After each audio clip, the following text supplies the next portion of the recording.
وسلام على عباده الذين اصطفى اما بعد فاعوذ بالله من الشیطان الرجیم بسم اللہ الرحمن الرحیم۔ معزز سامعین، آج پہلا درس اور پہلا روزہ اور پہلا درس ہے اور 23 مارچ 2023 بروز جمعرات بعد نماز فجر کا یہ درس حدیث مصطفیٰ، درس قرآن و حدیث انشاءاللہ ماہ رمضان کی کچھ فضائل اور مناقب اور خاص باتوں پر مشتمل ہے۔ نمبر 1، رمضان ہے رمضان سے مشتق، اس کا مطلب ہے جلا دینا۔ تو ماہ رمضان یعنی یہ وہ مہینہ ہے جو ہمارے گناہوں کو جلا دے گا، ہمارے گناہوں کو مٹا دے گا، اور جب گناہ جل جائیں گے، مٹ جائیں گے تو ہم پاک صاف ہو جائیں گے اور اللہ بھی راضی ہو جائے گا، اس کا پیارا رسول بھی راضی ہو جائے گا۔ دوسری بات خصوصی آپ کی خدمت میں ہدیہ ہے، دل کے کانوں سے سنیے گا۔ روزے کا معنی ہے رکنا، بولیں گے سارے۔ روزے کا لغوی معنی کیا ہے جی؟ رکنا۔ شریعت کی ٹرم میں کہتے ہیں اختتام سحر سے لے کر طلوع آفتاب، غروب آفتاب تک، غروب آفتاب تک 3 چیزوں سے رکنے کا نام روزہ ہے۔ بیوی سے رکنا، کھانے سے رکنا اور پینے سے رکنا۔ بولا کرو نا بھائی، سر نہ ہلاؤ۔ اور پینے سے رکنا، ان 3 چیزوں سے رکنے کا نام روزہ ہے۔ اب میرا سوال ہے آپ سے کہ کھانا حلال ہے یا حرام ہے؟ سارے ساتھی بولے نا ذرا۔ پینا حلال ہے یا حرام ہے؟ حلال ہے۔ اپنی بیوی کے قریب جانا، عمل تزویج کرنا، استمتاع کرنا، یہ حلال ہے یا حرام ہے؟ مگر شریعت نے اس روزے کی وجہ سے ہم ان 3 چیزوں سے رک گئے جو حلال تھی، جو پاک ہے، طیب ہے۔ تو کیا خیال ہے، جس روزے کی وجہ سے 3 حلال کام چھوڑ دیے اور جو پہلے ہی حرام تھے کام اور روزے میں بھی حرام ہے، کیا ان سے نہیں رکنا؟ نہیں سمجھے ہو بھائی؟ 3 حلال چیزیں تو چھوڑ دیجیے، روزہ ہے تو جو چیزیں پہلے ہی حرام ہیں، اور بولو رمضان میں بھی یہ گانے سننا پہلے بھی حرام اب بھی حرام، غیبت کرنا پہلے بھی حرام اب بھی حرام، چغلیاں کھانا یہ پہلے بھی حرام اب بھی حرام، کسی کی ماں، بہن، بہو، بیٹی کو بری نظر سے دیکھنا یہ پہلے بھی حرام تھا اب بھی حرام ہے، یہ فلمیں دیکھنا یہ پہلے بھی حرام تھا اب بھی حرام ہے۔ تو روزہ یہ پیغام دے رہا ہے، اے مسلمان، اگر تو نے میری وجہ سے 3 حلال چیزیں چھوڑ دی ہیں تو جو پہلے بھی حرام تھی اب بھی حرام ہے، روزے کے بعد بھی حرام رہیں گی، ان کو بھی چھوڑ دے تاکہ اللہ بھی راضی ہو جائے، اس کا رسول بھی راضی ہو جائے۔ تو یہ مقصد پورا کریں گے انشاءاللہ۔ داڑھی منڈانا پہلے بھی حرام، ہوں کوئی نہیں بولتا، ہوں کرو نہ کرو، مسیطے تے سچ بولو نا۔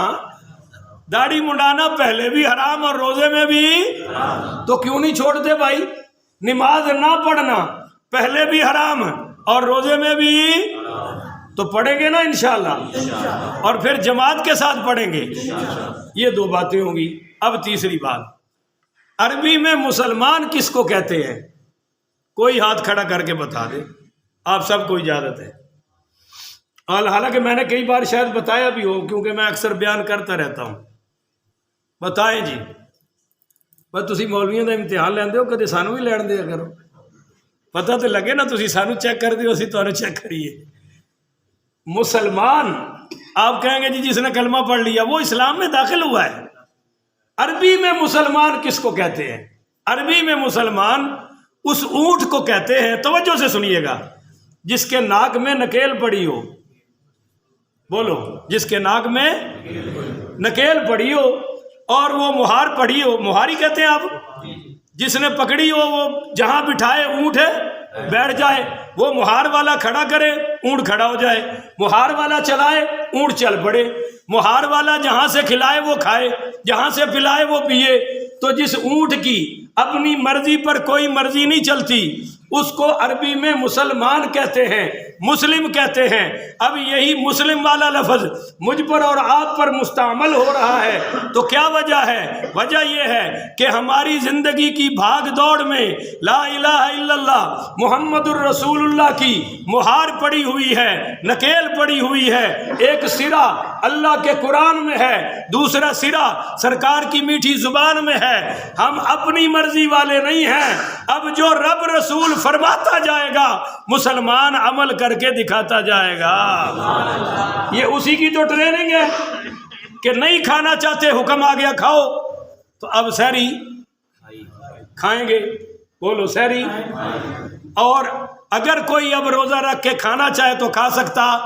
ہم پوری دنیا کو پیغام دے رہے ہیں کہ ہم ہیں وہ مسلمان جس کے کھانے پینے پر بھی اللہ رسول کا اختیار ہے، سونے جاگنے پر اللہ رسول کا اختیار ہے۔ ہم اپنی بیوی بعد میں دیکھیں گے، اللہ رسول کا حکم پہلے دیکھیں گے۔ کھانا پینا بھوک بعد میں دیکھیں گے، اللہ رسول کا حکم ہے۔ تو یہ تیسری بات ہوگی کہ رمضان ہمیں ٹریننگ دینے آیا ہے۔ اب چوتھی بات یہ عرض کر رہا ہوں کہ صحیح بخاری میں روایت ہے، آپ یہ نہ سمجھیے گا کہ ہمارے مولوی صاحب ہی خطابت جھاڑ رہے ہیں، صحیح بخاری میں یہ حدیث ہے۔ آپ صلی اللہ علیہ وسلم نے فرمایا من لم یدع قول الزور، یہ قول الزور بری بات ہے کہ جو بری بات نہیں چھوڑتا، بری بات سننا نہیں چھوڑتا، بری بات کرنا نہیں چھوڑتا، تو فرمایا فلیس للہ ان یدع طعامہ وشرابہ، اللہ کو اس کے بھوکے اور پیاسے رہنے کی کوئی ضرورت ہے نہیں، یہ ڈرامے بازی کر رہا ہے۔ اور پانچویں بات یہ کہنا چاہوں گا کہ کچھ مسلمانوں پر گناہوں کی نحوست ایسی ہوتی ہے کہ وہ پہلے عشرے میں نماز پڑھتے ہیں اور پھر بھائی بولو کہ میں غلط کہہ رہا ہوں، پھر نماز پڑھتے۔ اس بار آپ پکا تہیہ کر لیں کہ ہم ساری زندگی پڑھیں گے انشاءاللہ، سب کہو انشاءاللہ ذرا۔ اور کچھ لوگ پہلے تراویحیں پڑھتے ہیں، پھر اس بار آپ پکا ارادہ کریں کہ یا اللہ جو دھوکے بازی ہم نے پچھلے رمضانوں میں کی معاف کر دے، اب ہم انشاءاللہ پورا مہینہ تراویحوں میں قرآن سنتے رہیں گے۔ چھٹی بات پر میں یہ حدیث سنانا چاہتا ہوں، میرے 5 منٹ باقی ہیں، اس میں یہ 2 حدیثیں پیش کر لوں گا۔ عن کعب بن عجرہ رضی اللہ تعالی عنہ قال قال رسول اللہ صلی اللہ علیہ وسلم احضروا المنبر، یہ حضرت کعب بن عجرہ کہتے ہیں کہ سرکار دو عالم صلی اللہ علیہ وسلم ممبر پر چڑھنے لگے تو ہمیں فرمایا ممبر کے قریب ہو جاؤ۔ کیا فرمایا؟ تو جب خطیب کہتا ہے کہ ممبر کے قریب ہو جاؤ تو سنت ہے، مان لینی چاہیے۔ بعض لوگ ہلدے ہی نہیں ماشاءاللہ، وہ جتنے بہ جان سمجھتے ہیں بس سرکاری طور سے بیٹھے ہیں، ہل گئے تو کرسی ختم ہو جانی ہے۔ فحضرنا، ہم پھر ممبر کے قریب ہو گئے۔ فلما ارتقى درجة، آپ صلی اللہ علیہ وسلم نے پہلی سیڑھی پر قدم رکھا تو قال آمین، فرمایا آمین۔ فلما ارتقى الدرجة الثانية، پھر آپ نے دوسری سیڑھی پر درجے پر قدم مبارک رکھا تو فرمایا آمین۔ اور فلما ارتقى الدرجة الثالثة، جب سرکار نے تیسرے درجے پر یہاں پہنچے تو پھر فرمایا آمین۔ فلما نزل قلنا یا رسول اللہ، جب سرکار ممبر پر تشریف بیٹھ گئے تو ہم نے کہا یا رسول اللہ لقد سمعنا منک اليوم شيئا ما كنا نسمعه، یا رسول اللہ آج ہم نے وہ عمل سنا ہے آپ کا جو پہلے کبھی سنا، یعنی پہلے بھی تو آپ ممبر پر آتے جاتے ہیں، تشریف لے جاتے ہیں، پر کبھی آمین ہے، آج آپ نے آمین فرمایا۔ تو قال، سرکار دو عالم صلی اللہ علیہ وسلم نے فرمایا ان جبرائیل اردن لی فقد بعد من ادرک رمضان فلم یغفر له قلت آمین۔ آپ نے فرمایا جب میں پہلی سیڑھی پر چڑھ رہا تھا تو جبریل امین آ گئے، اور جبریل امین نے یہ کہا کہ جو شخص ماہ رمضان کو پالے، زندگی میں ماہ رمضان آ جائے اور وہ روزے رکھ کر اپنی مغفرت نہ کروائے تو یا اللہ اس کو برباد کر دے، اس کو تباہ کر دے، اس کو ہلاک کر دے۔ تو میں نے کہا آمین۔ اب دیکھیے دعا مانگنے والے سید الملائکہ اور آمین فرمانے والے سید الانبیاء۔ تو قبولیت میں کوئی شک ہے؟ اب سوال یہ پیدا ہوتا ہے کہ جبریل کہہ رہے ہیں کہ وہ ہلاک ہو جائے، برباد ہو جائے، اور حضور فرما رہے ہیں آمین۔ آپ تو کہتے ہیں جی بد دعا کرنی نہیں چاہیے، تو ہوتی ہے بھائی، جب سمجھا کے کوئی نہ مانے تو دل سے نکل جاتی ہے۔ حضرت نوح علیہ السلام نے بڑی تبلیغ فرمائی، پر جب قوم نہ مانی تو کہا یا اللہ ان کو ایک کو بھی چلتا نہ چھوڑ، سب کو تباہ و برباد کر دے۔ تو ہمیں چاہیے کہ ہم وہ کام کریں جس سے حضور کی دعائیں نصیب ہو جائے۔ ایک بات۔ دوسری بات کہ جو روزے نہ رکھے، ہن جنہوں نزلہ ہے وہ بھی کہتا ہے میں بیمار ہوں اور روزہ چھوڑ کے بیٹھا ہے۔ جس کے سر میں درد ہے وہ کہتا ہے میرے سر میں درد ہے، میں نے روزہ نہیں رکھنا۔ جس کی پیٹ میں درد ہے وہ بھی کمر میں درد ہے، ٹانگوں میں درد ہے۔ تو پھر سارے پاکستانی مریض نے، کوئی بھی ہٹا کٹا، اور سارے گاما پہلوان تو نہیں ہو سکتے۔ تو لہذا ایسے مریضوں کو کوئی روزے سے بولو چھٹی، یہ بہانے بازیاں نہیں کرنی چاہیے۔ اسی کاموں کی کہ غریب ایک گاؤں کا میں مشاہد ہوا، دیکھا آنکھوں سے، ایک مزدور فل گرمیوں میں جب روزے تھے مزدوری کرتا، سائیکل پہ گجرا والے جاتا ہے، سارا دن دیہڑی کرتا ہے، شام کو واپسی آ کے گاؤں میں روزہ افطار کرتا ہے، بالکل پتلو صاحب، آنکھوں سے دیکھا میں نے۔ اچھا جی، آپ صلی اللہ علیہ وآلہ وسلم نے فرمایا جب بھائی میں نے وہ فلما رقیت الثانیہ تھا، جب میں دوسرے درجے پہ چڑھا تو قال بعدک من ذکرت عندک فلم یصلی علیک قلت آمین، تو جبریل امین نے کہا یا رسول اللہ، جس شخص کے سامنے آپ کا ذکر مبارک ہو تو وہ درود نہ بھیجے، اس کو بھی برباد کر دے۔ پتہ چلا کہ منکرین درود برباد ہیں، ان کا یہ جہان بھی برباد ہے، بولو اگلا جہان بھی، کیونکہ حضور نے بد دعا فرما دی۔ آپ نے 3 بار ایک محفل میں فرمایا اس کا ناک خاک آلود ہو، یعنی وہ ذلیل و خوار ہو جائے۔ صحابہ نے پوچھا یا رسول اللہ کون؟ فرمایا جو میرا نام سنے اور درود نہ پڑھے۔ پڑھیے صلی اللہ علیہ وآلہ وسلم۔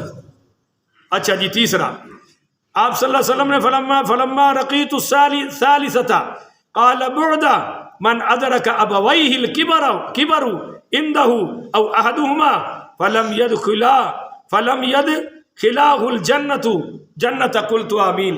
فرمایا جب میں نے تیسرے درجے پہ قدم رکھا تو جبریل نے دعا کی کہ جو اپنے والدین کو پالے بڑھاپے میں، ایک کو پالے یا دونوں کو پالے، اور پھر وہ ان کی خدمت کر کے اللہ کی رضا حاصل نہ کرے، اس کو بھی تباہ و برباد کر دے۔ تو والدین کا بے ادب اور گستاخ بھی بولو کبھی کامیاب نہیں۔ یاد رکھیے، ایک بہت بڑے عالم ہیں کراچی میں، ان سے پوچھا گیا کہ آپ کے بچے کتنے ہیں؟ اس سامنے بیٹھے تھے، اس کے 2 بیٹے تھے، کہنے لگا میری 4 بیٹیاں ہیں، 2 باپ ہیں۔ جی 2 باپ؟ وہ کیسے؟ فرمایا یہ بیٹھے دونوں، پیدا تو میں نے بچے کیے تھے، پیدا تو میں نے بیٹے کیے تھے، پر اب یہ دونوں میرے باپ بن چکے ہیں، اب یہ مجھے باپ سمجھتے۔ تو کچھ اس قسم کے سانپ بھی ہیں، اس قسم کے ملعون بھی ہیں جو باپ کو اور ماں کو ماں باپ سمجھتے۔ اور جب جبریل امین نے پوچھا سا یا رسول اللہ قیامت کب آئے گی، تو آپ نے نشانی بتائی تھی، ان تلد الامۃ ربتها، جب ماں مالک جنے گی، جب ماں بیٹا مالک بن جائے، اور ماں کہے او مالک بیٹھا ہے انہیں کو پوچھو، اور ابا کہ جی او مالک ہے انہوں پوچھو۔ فرمایا سمجھو قیامت قریب آ گئی ہے۔ مالک کا درجہ اللہ نے ماں باپ کو عطا فرمایا ہے، اولاد کو یہ چیز اچھی لگتی نہیں۔ میرے بس آخری حدیث سنا کے میں بات ختم کرنے لگا ہوں، بڑی توجہ سے یہ آخری حدیث آج کے درس کی، میرے نبی کریم پڑھیے صلی اللہ، صرف ترجمہ ہی میں سنا دیتا ہوں جلدی۔ حضرت عبادہ رضی اللہ تعالیٰ عنہ کہتے ہیں کہ ایک مرتبہ حضور پاک پڑھیے صلی اللہ علیہ وسلم نے رمضان المبارک کے قریب ارشاد فرمایا کہ رمضان کا مہینہ آ گیا ہے جو بڑی برکت والا ہے، اور اللہ تعالیٰ اس میں تمہاری طرف متوجہ ہوتا ہے اور اپنی رحمت خاص نازل فرماتا ہے، اور اللہ تمہاری دعاؤں کو قبول فرماتا ہے۔ فرمایا تمہارے تنافس کو دیکھتے ہوئے، تنافس کہتے ہیں نیکی میں ایک دوسرے سے آگے بڑھنا، بولو نیکی میں ایک دوسرے سے، مثال کے طور پہ میں کہوں یہ کام نیکی والا کرنا ہے تو آپ سب تیار ہو جائیں، وہ کہے میں نے کرنا ہے، وہ کہہ رہا میں نے کرنا ہے، اس کو کہتے ہیں تنافس۔ میرے نبی نے فرمایا اللہ تمہارے تنافس کو دیکھ کر فرشتوں پر فخر فرماتا ہے کہ وہ دیکھو میرے بندے کیا کر رہے ہیں، تم تو کہتے تھے بڑے گناہ کریں گے۔ اور آخر میں میرے نبی کریم صلی اللہ علیہ وسلم نے فرمایا فَإِنَّ الشَّقِيَّ مِنْ حُرِمَ فِيهِ رحمت اللہ عز وجل، فرمایا سب سے بد نصیب وہ شخص ہے جو اس مہینے میں بھی اللہ کی رحمت سے محروم رہ گیا۔ ہمارے نبی کریم صلی اللہ علیہ وسلم اس مہینے میں 3 کام زیادہ کرتے تھے، یہ آخری بات ہے۔ نمبر 1 تلاوت قرآن۔ اگر آپ سبحان اللہ کہیں تو پوری بات کر دوں۔ دیکھیے قرآن ابھی پورا نازل نہیں ہوا، بخاری کھولیے، حضور قرآن کے نازل ہونے سے پہلے ماہ رمضان میں پورا قرآن جبریل کو سنا دیا کرتے تھے، ابھی نازل نہیں ہوا۔ اور یہ بات وہ مولوی کبھی نہیں بیان کرتے، یہ جب بھی بیان کرے گا اہل سنت کا مولوی بیان کرے گا، وہ بیان ہی نہیں کرتے، کیونکہ لوگ پوچھیں گے جی قرآن تو نازل نہیں ہوا، حضور سارا ہی سنا رہے ہیں۔ ہائے ہائے ہائے، نہیں نہ سمجھے آپ، یعنی اللہ نے پہلے حضور کے دل پر سارا ہی نازل فرما دیا تھا۔ ہاں جی، یہ اصل بات ہے۔